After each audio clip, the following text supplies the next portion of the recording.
Jeez, Kaze, why do you suck so hard? Oh, hey, how you guys doing? We doing the last part? Yeah, alright, well, let's finish this up then. This will be the Sternritter Index, R to Z. Sternritter R, The Roar, Jerome Guizbatt. Along with Bernice Gabrielle, Sternritter Q, and Lloyd, Sternritter Y, Jerome was one of the Sternritters that Kenpachi defeated in the first invasion and only made the one appearance in the series. Already posthumously, he was dead when he first appeared. Kenpachi dropped the 3 corpses at Yuha and Hashwell's feet. Jerome apparently was the first person that Kenpachi fought against, making him his first Quincy opponent ever, I guess. His ability of the... allowed him to transform into a large gorilla-like creature, blowing away all of his opponents with a sonic reverberation of... Oh, wait, no, shit, I said gorilla. I'm sorry,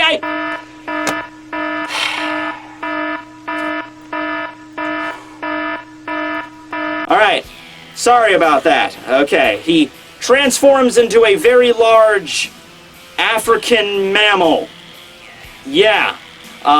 Complete with the fangs and the hair all over his body, and his ability is a sonic-based attack. His voice and his roars are so powerful that, from Kenpachi's point of view, they were blowing away Shinigami, like, with a massive surge of, like, wind or like a tornado, and Kenpachi basically just cut him right in half, and that solved the problem there. His ability, we know it can transform him, because we saw that the body that he dropped in front of Yuha was different from the body that he's shown in the flashback. But yeah, that's pretty much all that happened there. With Jerome, not much to say in terms of a holy form or anything. Sternritter-esque, the superstar, Master Masculine! Yeah! Here we go, boy! Yeah, go for it! WrestleMania Soul Society 2016! So Master Masculine is a Mexican luchador who's the Sternritter, which are German, but whatever. We don't have time for that right now because he is a hardcore wrestling big buffy dude. I mean, Scott Steiner ain't got nothing on this guy right here. Okay, so even before he activates his ability of the Superstar, Master Masculine is already a pretty intimidating dude. He's like 7 feet tall, big buff dude, physically strong out the ass. He was able to pretty much knock the shit out of Shuhei without even really trying there much at all, and Ikaku and Yumichika as well. And then Kensei showed up and started to have a real fight with him, and at first it seemed like Kensei was dominating the fight. But this is all changed around when Superstar hears some cheering from a loyal fan. Upon hearing this cheering, his strength increases tenfold. But I know what you're thinking. Well, that seems kind of like a shitty power because you need somebody constantly there to cheer for him. Well, that doesn't matter because that's what he has James for. Yeah, not really sure what James is all about. I personally view him as like a physical manifestation of the Superstar abilities himself because the dude clearly isn't human, but he also doesn't seem to exhibit any sort of powers on his own. He's sort of like Master Masculine's support character that's only there to, cheer for him because otherwise the Superstar power would be kind of useless. We don't really know. We never really saw what would happen if like normal people started cheering for Mask, so that's why James happens. He's just a little chubby dude that's around, and whenever Mask gets beaten down, he cheers for him, and no matter what the injury Master Masculine suffers, whether it be, a minor just, got blown away by one of Kensei's punches, he gets blown up, he gets set on fire, he gets fucking sliced almost completely in half, James's cheering will fix that shit right up. So one would assume that in order to take out Master Masculine, you just have to kill James first. Well, that's a lot harder than it freaking sounds because while James doesn't have any physical or defensive abilities on his own, he can't fight back and he can't really protect himself. This is kind of, balanced out with his viability, his vitality. You just can't kill the little bastard, no matter what you do to him. Rose showed up and basically just sliced off his head, but then another head just kind of popped out. Renchi took it one step farther and sliced him into little cubes of mincemeat, and the little cubes of mincemeat started crawling around reproducing. Even after Mask himself completely incinerated him with his Star Flash Supernova, he just said, oh no, don't worry James, as long as I'm around, you'll come back. So that's just an extension of the Superstar power. No matter what happens, as long as Master Masculine is still alive, James will return. In terms of techniques just alone, Master Masculine easily has the widest range of differently named techniques anyway. They're all named after wrestling moves, of course. So he has his Star Drop Kick, his Star Headbutt, his Rocket Star Headbutt. He can fire a laser out of his head, which is one of the techniques that he didn't name for some reason. God damn, you think you can fire a laser out of your head? You think you would name that shit.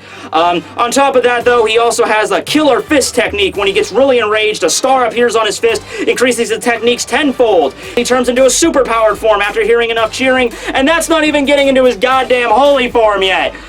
Jeez, man. Overpowered much? Well, I guess it's all physical techniques at the end of the day, so if you're strong enough to beat him down, no problem, as did with Renji. While he's in his holy form, his cape appears to take the forms of wings, allowing him to fly at jet speeds, and the Star Flash Supernova, which is like his ultimate finishing move. It's while in this form that he can also use his 1 mile battle arts, where every single punch and kick he throws, the shockwave is felt a mile away. So he's a really physically strong dude, but after Renji showed up, went into his new Bankai, and Zaga Teppoed him out of existence. Not really much there to say, but it was a really fun battle, really fun character to see, and just the dynamic between him and James, and got to see how much he fucked up Rose and Kensei. It was a really interesting fight, it really was. Sternritter Sigma, Shaz Domino. Okay. I had to fit Shaz in somewhere because I know if I didn't have him in the Sternritter Index, even though he doesn't have a proper letter, I knew I was going to get a bunch of messages saying, hey, you forgot about Shaz. No, I didn't forget about Shaz. So, you want to know what I think about Shaz? I'll tell you what I think about Shaz. You hear that? You hear that in the background? Think about it. Just shut up for a second. Just listen. Yeah. There's nothing there. There's no background music. He doesn't even deserve background music, okay? Shaz appeared in the canon of this series for a single chapter in like 3 panels. That was it. That was it. Nothing more. No flashbacks. No, he's not even like another Sternritter even thinking about him or mentioning his name afterwards. Most of the information from his character, in fact, that we even know he's called Sternritter Sigma, comes from the 13 Blades data book. I did a whole video about that, so if you want the whole story about Shaz Domino, if you really care about the dude enough to go, you really want to know everything that happened to him, go read 13 Blades and go watch this video. But basically what happened there is Gremmy Thoumeaux, Sternritter V, in his infinite power of the Visionary, created Shaz Domino as a product of his ability, and he had the power of the Viability, which allowed him to heal any wound with Ryatsu. However, Gremmy was kind of a dumb shit and didn't think for a second, wait a second, if he can heal all of his organs up and they replaced with the imaginary organs to real organs, then Shaz became a real boy, and he was completely independent of Gremmy's control. Yuha, seeing the fuck up that Gremmy is, just decided, you know what, fine, I'll give him the letter Sigma. Yeah, okay, your letter's Sigma, there you go. So he became Sternritter Sigma, or the Stigma. His ability was basically the same. He could heal any injury, and he eventually attacked Central 46 to get the Hogyoku or some stupid shit like that, and he was defeated by Cyborg Kira. There you go. Okay, there's the story behind Shaz Domino. We don't know his holy form or anything like that, so... yeah, there you are. Sternritter T, the Thunderbolt, Candice Catnipp. Okay, I see we got to the, very headstrong, angry, sexy character in the Sternritter. Took us a while to get there. I mean, maybe you could say Bambietta, but yeah, she's a little bit more hot-headed there. So Candice Catnipp, interesting name, I know. She has the ability of the Thunderbolt, which gives her electrical-based abilities. However, she doesn't seem to use these in any clever way because she has, like, the hot-headedness of Bakugo from My Hero Academia, in that anyone that even looks at her funny, says something weird, nudges her, messes up her hair a little bit, I'm gonna fry that fucking asshole, you know, that kind of attitude. So she fights against Ichigo when he appears after the Soul Palace training, so, you know, obviously this isn't gonna go good. I mean, he fights against all the Sternritter clique, but most of the fight focuses on Candice Catnipp. Her powers are more, you know, the physical injury type, you know, more so than Latato and Giselle. She does actually manage to kind of, sort of, be on even ground with Ichigo, but keep in mind, you know, Ichigo was not really was not really being serious, was kind of playing around with her, you know, just kind of like, oh, hey, you use 2 swords too, and it turns out, no, she actually has 6 swords when she goes into her holy form. She can actually take the wings off of her back and use them as swords. Her techniques all center around the word Galvano, which I guess refers to the amount of gigajoules that are in her techniques. She has Galvano Blast, which is like a normal shot from her High League Bogan, which takes the form of a Thunderbolt. Her Galvano Javelin, which is just a more enhanced version of that. And her ultimate technique, if you do the horrible, aberrant thing of messing up her hair, because Sheikah spends a lot of time on her hair, she will kill you with electrocution. Get it, get it, get it. It's like execution, but with electricity, so it's electrocution. Get it? Funny, clever. Anyway, ultimate technique, but since she used it on, you know, post Soul Palace training Ichigo, he just used Getsugo GG Show and blasted it right back at her. Didn't really end much there. She ended up losing an arm, which was later recovered through Giselle's means, but eventually she was shot down by Basby, and she was seemingly in the fight for a little bit longer after that, but well, as far as we know, Byakuya knocked her out off screen. I mean, she was already kind of beaten up from her fight with Ichigo, so that probably wasn't really difficult. And the last time we saw her, I think Giselle might have mentioned, Latato mentioned that she was injured and defeated, but she didn't say she was dead, so after the Holy Selection, maybe she is dead. I'm not sure. She was already pretty beaten up with her fight against Ichigo, and then Byakuya whooped her ass, so if she's dead, I wouldn't be really surprised, honestly. Sternritter U, the underbelly.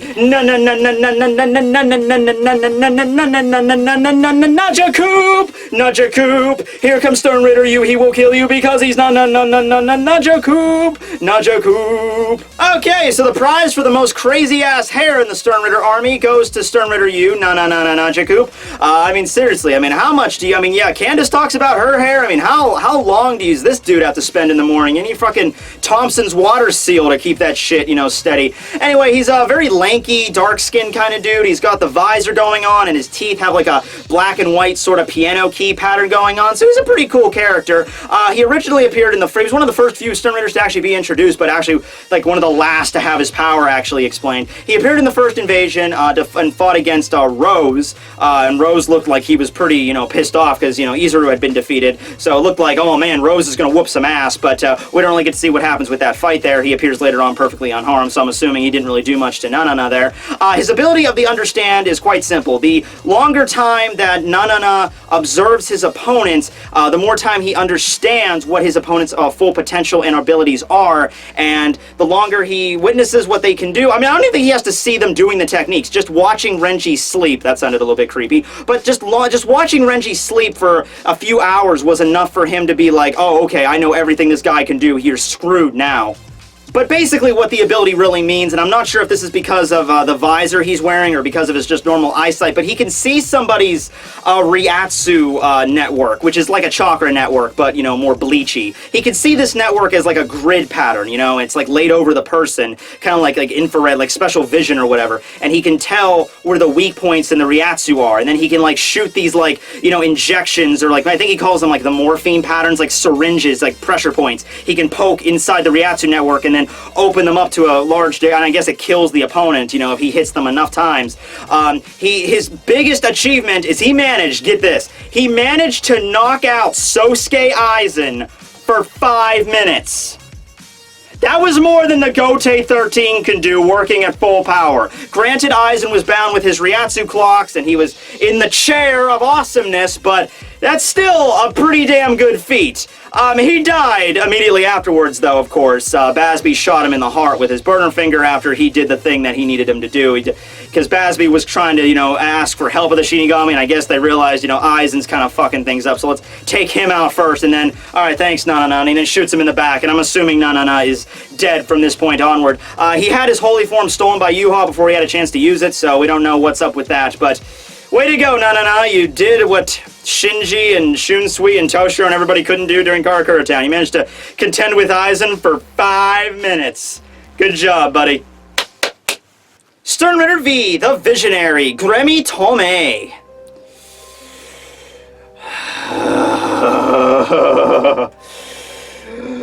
I hate you. So Gremmy, as you can probably imagine, I'm not particularly fond of. If you want to really know why, go watch this video. It's titled very aptly, Gremmy Sucks, and here's why. So that'll give you a better idea there. His ability of the Visionary basically is right out of an episode of SpongeBob. He can create anything he wants. Living, dead, inanimate, out of straight up fantasy, or even beyond the laws of physics or science, surely with his imagination. We're SpongeBob in this shit to the 5th degree. Creating a giant building out of the earth? Why not? That seems simple. Water prison no jutsu? Why not? Giant hands? Who cares? Summoning the vacuum of space in a meteorite? Who cares about physics? How about completely sentient autonomous life that you can snuff out in an instant? Well, who needs that when you could just snuff out life altogether like he did with Rose and Kensei? How about predator missiles? Assault rifles? Who cares? Oh shit, no, I said assault rifles. No, damn it. Okay, we done? Okay, we got more important stuff to talk about right now. Like this annoying blonde kid. Now, I know what Kubo was going for. It's like trying to come up with a good opponent that can actually give Kenpachi Zaraki a run for his money. Not easy. Unless you're a giant hand, but that's beside the point. So he was like, oh man, I'm gonna create a Sternritter that can literally make anything out of nothing, and then he'll fight against Kenpachi. It'll just be a battle of just, I can cut anything. Meteorite, who cares? No Zarashi. Vacuum of space, I cut the vacuum of space.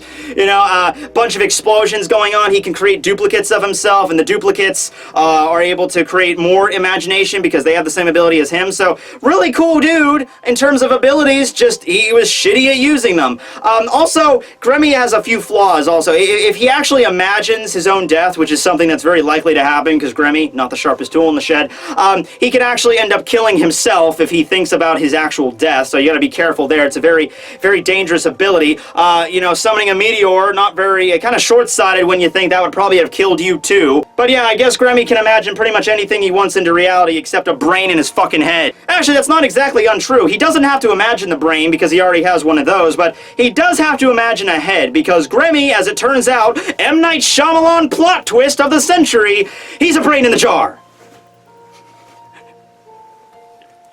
He's a brain in a jar, just brain in a jar. How is it alive? Is it just like fluid? Is it like from Futurama, like where you have the talking heads, like the liquid to keep things alive? Because if it's just a brain without any sort of life support, then it's just gonna rot and kind of die. How did Yuha enlist the brain in the jar? Did he break into Gozaburo Kaiba's laboratory and he's like, oh, this looks like the brain of a really whiny teenager. Okay, I give you the power of V, and then he creates the bot. I mean, look. I don't like Gremmy, but can somebody please, just for sanity's sake, please write a fan fiction about how Yuha discovered, or like where the brain in the jar was at to begin with. How did Yuha discover it? Why did Yuha think it was necessary to give it a letter, and then everything else up to this point? Just for closure's sake. Because that is the most random of random shit. I mean, yeah, Pernita was a giant hand, but Soul King, you're kind of dealing with the realms of gods at that point, so I'm a little bit lenient, but brain in a jar, what? Ironically, despite claiming himself as the strongest Sternritter, Gremmy actually never showed off his holy form, which I think is a blessing in disguise there, because I don't even want to know all the crazy things he could do in his holy form that he wouldn't end up doing because he's an idiot. Yeah, so it's probably a good thing we didn't get to see that. Sternritter W, the Wind, Nianzol Weizol. Here we have another Sternritter that didn't really get a lot of screen time, only showed up for 2 chapters this time, 597 and 598. Nianzol's appearance, pretty honestly standard. The only difference is that he has 2 tongues. That's the thing that Kubo decided to go with. Yeah, alright, this guy, I don't know, long hair, he wears kind of like a bed sheet over him that doesn't really have sleeves. And kind of has like a ending like you have on curtains, like whatever. And he has 2 tongues. That'll make him seem unique. He can eat ice cream really fast though, so that's a plus. Nianzol's ability is the Wind, not the Wind, and it allows him to basically bend and twist and contort and crook anything that comes within his vicinity or anything that he so chooses. He was actually hiding in the shadows the entire time Yuha was invading the Soul Palace, and all the members of the Royal Guard were trying to attack Yuha, and every single attack was just going around him. Even attacks that were like, water were still just flowing around Yuha. So that's the potential of the Wind. Even if Nianzol is not like directly witnessing an attack, just by pure instinct, or he has like, I feel like there's someone trying to attack me from behind, he could still twist and bend that as well. His twisting powers don't just go to simply like, going around himself or around the thing he wants to protect. He can actually twist it so much it actually just pops, basically cuts the guy in half.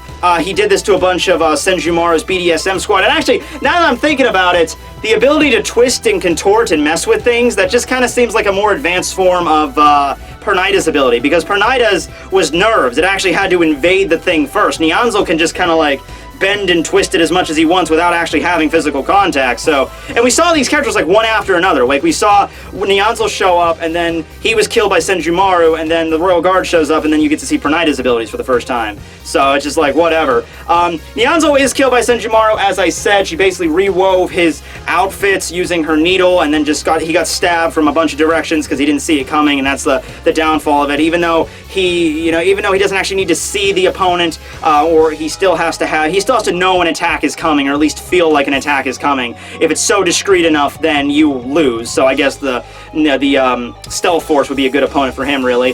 We don't get to see his holy form at all. Yuha didn't really seem to give a shit about him when he died, so not really much to talk about here. Although he might have been the Sternritter that fought against Uketake during the first invasion, or it might have possibly have been Askin as well. But we didn't really get to see Nianzol until like 2 chapters right before he died, so I like to think he did fight against Uketake to give him a little bit more street cred, but probably not. Sternritter X, the X-axis, Lille Barro. Alright, so Lille is the 4th and final member of Yuha's Schutzstaffen, but he is not the last in terms of rank because he is the first Sternritter that Yuha created. We don't, or gave the power to. So Lille, first Sternritter ever gave power by Yuha, and therefore his position is seen as kind of like ironclad in the Sternritters. He's seen up there, maybe on a position kind of similar to Hashwolf, I would imagine. I'm surprised by that, because Hashwolf was called the Sternritter Grandmaster, but then you have Lille coming up. So does Lille rank higher than Hashwolf, or on the same level, or what's up with that? Or maybe like Hashwolf is like the right-hand man of Yuha, like his butler, and then Lille is like the higher tier member of the Schutzstaffen, and the Schutzstaffen kind of is the higher tier of the whole Sternritter in general. But his abilities are pretty damn OP, to say the least. So while having access to his full abilities, using this giant fuck-off rifle that Lille has called his diagram, he can basically shoot and destroy anything. When I say shoot and destroy anything, I mean like it doesn't matter how many blockades you put in front of him and his target, it'll just go right through. The term X-axis basically translates out to the peripherator of all creation, or the one that destroys all creation. So if he's point A and his target is point B, you can throw up as many awesome shields in between that, but it's like a straight up laser beam, like connecting the dots. It's going to go straight through, and it's going to destroy anything that he puts his sights on. Lille has a very particular mark on his left eye, which is in the form of an X and a circle. The mark is very significant because whenever Lille's in a battle and he's kind of like being pushed up against a wall, like he's being bested, he can open his left eye very briefly, and every single time he opens this eye, attacks basically pass right through him. So he's about to get cut up by Shunsui shadows, he just opens his eye very briefly, attack goes through him. But if it happens 3 times, he's allowed to keep it open, and his true power awakens in the form of his release. Zyrael, shit gets really nuts. He basically has this whole messenger of gods sort of Mercury thing going on. You'll see about that more in a second. He grows these wings, and he has these really odd transformations. Like he basically takes the form of an angel, but it's seen like multiple times. He can like change the form he's in pretty much at will to make like landing gear or whatever. He can fire lasers out of this, and apparently he can immobilize his opponent through some method. We only saw him do that once, where after he transformed, Shunsui couldn't move, and then he punctured him full of holes, but he never really used it afterwards, so I don't know what the hell that was up with. But even if in this form he manages to get damaged enough, like when Shunsui went into his Bonkai and used his last Bonkai technique where he cut Lille's head clean off and then it had it explode, that didn't kill him either, because it turns out Lille is basically made of light.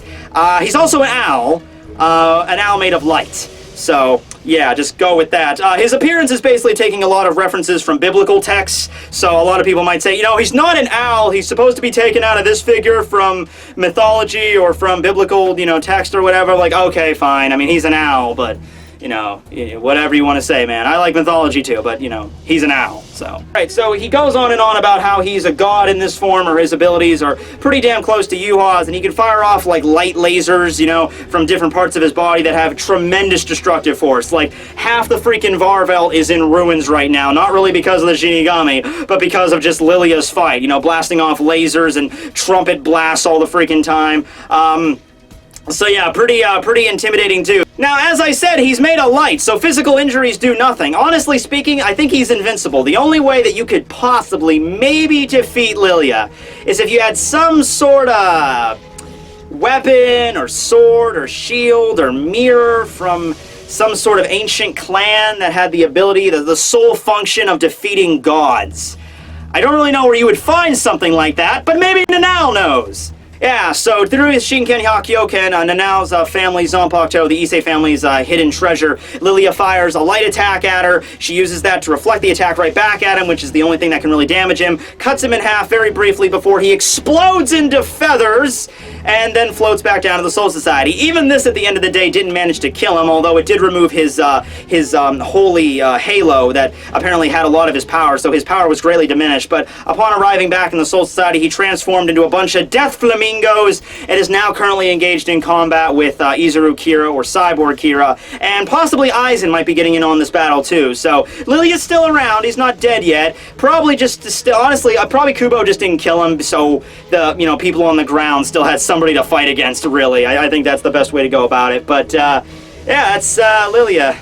Sternritter Y, the yourself. Lloyd, Royd, and Lloyd. Wait, no. Lloyd, and Royd, Lloyd. Yeah, okay. Lloyd is their last name. It's spelled L-L-O-Y-D, and Lloyd's first name is only spelled with one L, so that's how you know the difference. It's the only Sternritter letter aside from A that includes two members. Yuha and Uryu share the letter A there, and they got some bit of a backstory too. So apparently, and this is something that's very interesting because it just brings into vogue into the question of how Yuha really bestows the powers onto the Sternritter. So Lloyd and Royd had this power while they were in their mother's womb. Before they were even born, they had the ability of the yourself, which basically allowed them to transform into another human being, and they were copying themselves constantly while being in the womb. So by the time they were born, the doctor and the nurse messed up and mixed up who was who because they looked exactly identical, and basically throughout the rest of their life they didn't really even care, because so Royd could literally be Lloyd and vice versa. By the age of 5, they figured out their power, what was going on, and by the age of 12 they really understood the full ramifications of how they could copy people. So basically Lloyd is the one that can copy, they can both copy appearances of anybody, alright, so they can both do that. But Lloyd in particular has an affinity for copying strengths and abilities from people. We don't know anything if he can copy the level of strength, I guess. I mean, Lloyd fought against Kenpachi, and apparently he was on the same level as Kenpachi, but Kenpachi's Kenpachi, so he just had to get stronger than himself. So I guess, I mean, it's kind of an OP power, but I guess Lloyd could copy, somebody that's, like Soifon's Jakuho Raikkonen would be at the same level as her.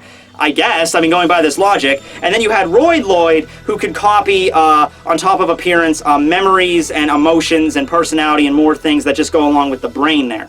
So as I said, during the first invasion, Lloyd was the one that fought against Kenpachi, transformed into Kenpachi. Kenpachi killed him, dropped him at the foot of Yuha. That's where his story ends there. Royd, however, has a more integral role in Yuha's grand scheme. While Yuha went to go see Aizen in the underground prison under the 1st Division barracks, he left Royd behind to contend with Yamamoto. Royd took the appearance of Yuha he had the same abilities, just not at the same level of power, but it was also crucial that he had the same memories as Yuha, because Yamamoto actually fought against Yuha before 1,000 years ago, and he would actually, I think, notice if Royd didn't remember who Yamamoto really was. So that was very important there for Yuha's plan. Yamamoto ended up going full Bankai range mode on Royd, so I think he got the shaft there. He got pretty much pwned, got his entire torso basically burned out of existence by Yamamoto's North Bankai. It was around this time that Royd let it slip that he wasn't really Yuha, and then the real Yuha appeared on the battlefield, and then, commended Royd for doing such a good job, and then he immediately blew up his fucking head, because, he's Yuha, he's the boss. You gotta let your minions know you're the boss. I respect you for what you did, but, I also gotta kill you, it's respectable. And Royd thought it was too, because his last dying words were like, oh, I'm being praised by His Majesty, what an honor, and then Yuha just, boom, you're dead, boy. So yeah, that's that. We don't get to see either of their holy forms or their releases. We don't know if they could copy other holy forms or releases. That'd be interesting to see, but we didn't get to see it. So yeah, there you go. There's the Sternritter Y twins. Sternritter Z, the zombie, Giselle Gewelle. Alright, we finally made it to the last Sternritter, everybody, and it is a freaky, creepy, deaky one. Yeah, we're going there. Giselle is the last member of the Sternritter clique, along with Latato, Bambietta, and Meninas, and Candice. And her ability is the zombie. Okay, zombies are cool. They're kind of a thing right now in pop culture, so I can get on board that train, although her zombies aren't really the same as, like, 28 Days Later, you know, disease zombies, or the Night of the Living Dead crawling out of the, you know, Earth zombies. There's not enough movies about zombies actually coming out of cemeteries anymore. It's all about diseases now. You gotta work on that, freaking AMC. You know, Fear the Walking Dead. Have some zombies actually coming out of the ground or something. That'd be cool. But anyway, yeah. So, her abilities are blood-based. Whenever her blood splatters on an opponent, or whenever she deliberately, you know, splatters their blood on them, they become her zombies. Now, it depends on the person exactly, if it's a Shinigami or a Quincy. If it's a Shinigami, it doesn't matter if the person is alive or dead. If it's a Quincy, she can only turn them into zombies when they're already dead, as was the case with Bambietta. She actually had to, after the fight with Sajin, Bambietta was pretty injured, but Giselle actually had to deliver the coup de grace herself, and then allow the blood to drip on Bambietta, which turned her into a zombie that really desperately desired Gigi's blood. She totally just wants to suck her blood. Nothing more provocative than that. Yeah. However, it all depends on the exact power level of the opponent. If it's like a low-ranking, just kind of foot soldier Shinigami, then only 1 or 2 drops in the brain will probably do. However, if it's a stronger opponent, like Captain Class or Vice Captain, as was the case with Kensei and Rose and Rangiku and Toshiro, she has to pour enough blood in the person's body to reach their hearts, so it will kind of it'll spread throughout their entire body. So that's the reason that the zombies that are of the higher level all have like a reddish hue to their skin. She fought against Mayuri, who was like the perfect opponent for her, honestly, because, you know, mad scientist. So she doesn't really fight herself. She has a bow, which is in the shape of like a skull and, you know, bones and stuff, but that's all her really offensive technique. She's not really meant to attack her opponent. She just lets zombies do it for her. So her zombies fought against Mayuri zombies, which culminated in Toshiro being a zombie and them fighting against Mayuri. But Mayuri's, you know, mad genius, so he figured out a cure for her zombie disease, which managed to make Giselle's zombies Mayuri zombies, which basically screwed her over, and then he just stabbed her right in the chest with zombie Kensei's sword. Now, I don't know why Mayuri thought this was an adequate finisher, because, spoiler alert, the zombie girl turned out to be a zombie girl. So, yeah, that's basically how she survived, although she used her release form, I guess, to come back from the life and suck on Bambietta's, still blood. Yeah, totally, just the blood. Man, this chick is creepy. Oh, I'm sorry, she's not really a chick. Yeah, it turns out Giselle's really a dude. Yeah, 100% dude. In case you're curious, by the way, where my reference material is for this, as far as I know, there was like an extra bonus page for Chapter 615 when it was originally released in Weekly Shonen Jump. I can't find the RAWs or a translated version of this anywhere, but if someone could find it, I would be greatly appreciated. But basically, it's a little page that has like extra data on the Sternritters, kind of like a data book, like a little mini data book.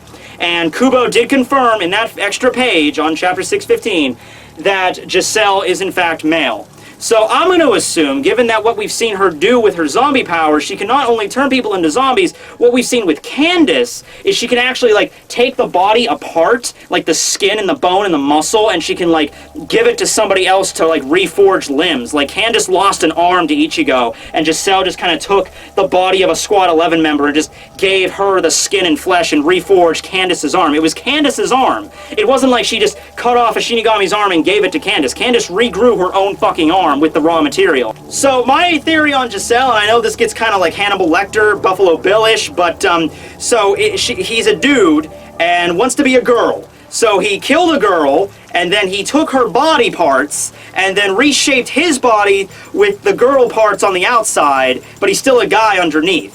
So it's like he's going to resemble, I would imagine he would resemble like Gollum or Smeagol from Lord of the Rings. You know, like after his power is removed, all the flesh melts off him and he's just this emaciated demon creature sort of thing. Like that's what I would imagine, and really he looks like a cute girl on the outside, but it's really that. But yeah, he's a guy, most definitely. Yumachika and Charlotte almost always confirm that in the canon of the series, and Kubo confirmed that in that extra page that I can't find. But yeah, that's Giselle there. She went with Latato to try to take down Yuha.